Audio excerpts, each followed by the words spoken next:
The old row house in Georgetown held a certain charm. Its brick facade whispered stories of a bygone era. We were three friends, young and ambitious, ready to conquer the world. Little did we know, our world was about to shrink to the size of this house. We were eager to make it our own. But something else had claimed this place long before we arrived. It started subtly. A creaking floorboard, a flickering light. We dismissed it all. Old houses were prone to their quirks. We were too busy with our lives to notice. Then, the whispers began. The first time I heard the footsteps, I froze. Heavy, deliberate steps coming from the empty hallway. My heart pounded in my chest. I strained to listen. Silence. I brushed it off as my imagination. I wish I could keep telling myself that. We gathered in the dimly lit living room one evening. Sarah, our free-spirited artist friend, dropped a bombshell. "I'm pregnant," she announced, her eyes shining with joy. My girlfriend, Jessica, and I exchanged surprised glances. Excitement filled the room, pushing aside the strange occurrences of recent weeks. We were going to be an aunt and uncle. Later that night, the house seemed to groan in response to Sarah's news. A cold draft snaked through the room. A book flew off the shelf, slamming onto the floor. We looked at each other, fear replacing the initial shock. The room felt different, charged with an unseen energy. It was as if the house itself had awoken. Jessica and I tried to rationalize. An old house settling, drafty windows, but deep down, a seed of unease had been planted. The events were becoming too frequent, too specific to ignore. We couldn't shake off the feeling that something was watching us, studying us. The basement was always the coldest spot in the house, a place where the chill seemed to seep into your bones. The air hung heavy with the scent of damp earth and something else. Something unidentifiable and unsettling, like a whisper of forgotten secrets. We avoided it as much as possible. The mere thought of descending those steps filled us with dread. One evening, Jessica needed an extra canvas for her painting. She had run out of supplies and was desperate to finish her work. The spare canvases were stored in the basement, tucked away in a corner we rarely visited. Against my better judgment, I volunteered to get it for her. I could see the hesitation in her eyes, and I didn't want her to face it alone.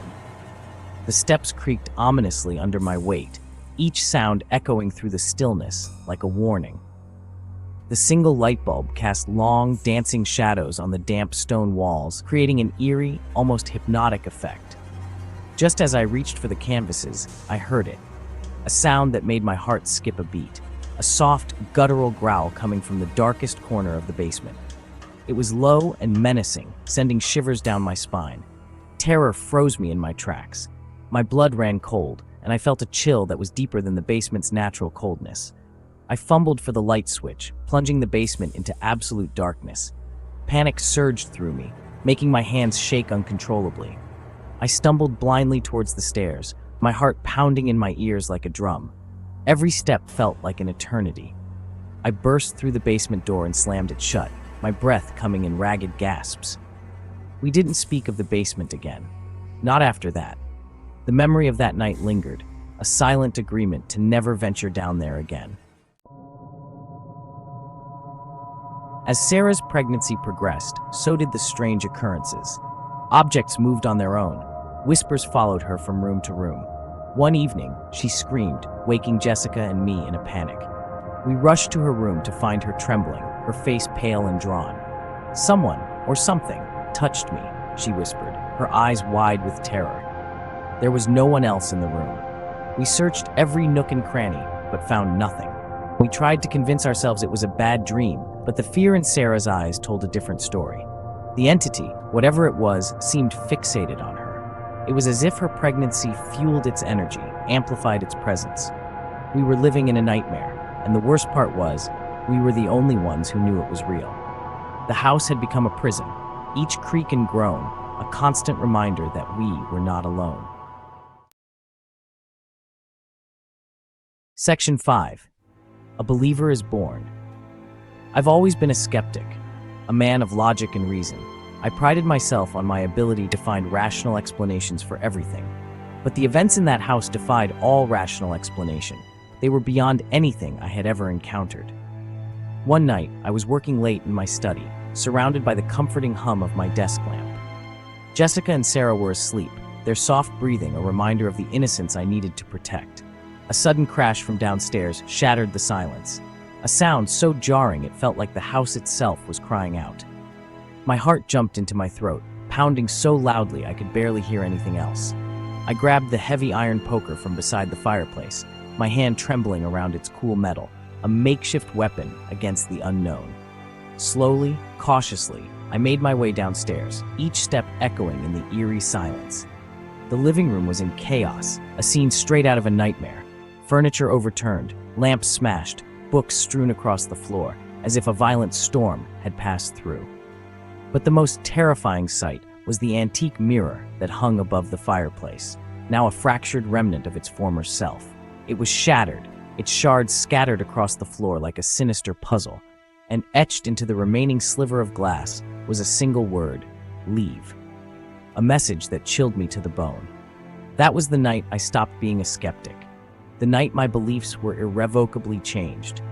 The night I accepted the horrifying truth that I had always denied. We were not alone in that house. An unseen presence had made itself known. We were sharing it with something sinister, something that watched us from the shadows, something that wanted us gone, and it was willing to do anything to make that happen. Section 6. The Psychic's Warning. Desperate, we sought help from a psychic. She listened intently as we recounted our experiences, her dark eyes filled with a mixture of concern and recognition. "This house," she said finally, her voice low and grave, "it's holding on to something dark and angry." She explained that the entity was drawn to Sarah's innocence, her unborn children. It saw them as a threat, an intrusion into its domain. "You need to be careful," she warned. "This entity, it feeds on fear. Don't give it what it wants." She gave us amulets, charged with protective energy. We clung to them like lifelines, hoping they would be enough to keep us safe. But the psychic's warning only intensified our fear. We were trapped in a battle we didn't understand, fighting against an enemy we couldn't see. We were living on borrowed time, and the clock was ticking. Section 7. A Night of Terror. I'll never forget that night. It was a night that would forever be etched into my memory, a night where fear took on a life of its own. Jessica and Sarah were staying at her sister's place, leaving me alone in the house. The emptiness of the house seemed to amplify every creak and groan, making the silence even more oppressive. The silence was deafening, broken only by the sound of my own breathing. Each breath felt like a thunderclap in the stillness, a reminder of my solitude. I tried to read, to watch TV, anything to distract myself from the overwhelming sense of dread that permeated the air. Then it started. The feeling of being watched, the sense that something was lurking just out of sight. The whispers returned, closer this time, circling me like sharks. They were unintelligible, yet filled with a sinister intent that sent chills down my spine. The temperature plummeted, biting at my skin like icy needles.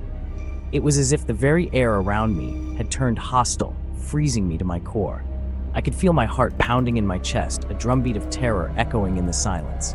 Then I saw it, a presence that defied explanation, a shadow that seemed to absorb the light around it.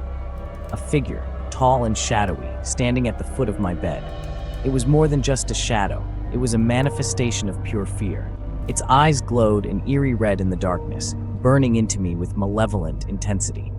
Those eyes seemed to pierce through my very soul, leaving me feeling exposed and vulnerable.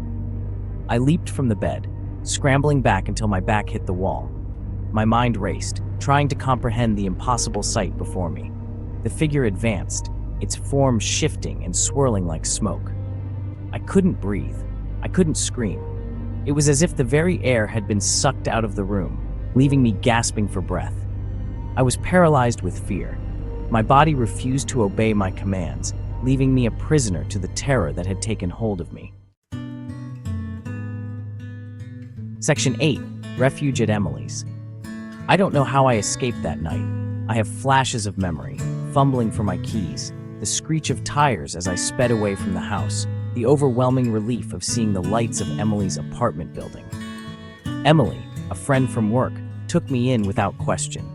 She listened patiently as I recounted the events of that night, her brow furrowed with concern. "You need to get out of that house, Zach," she said, her voice firm. "It's not safe for any of you." She was right. We couldn't stay in that house any longer. But Sarah was due any day now. We couldn't bring newborns into that environment. We were trapped between a rock and a hard place.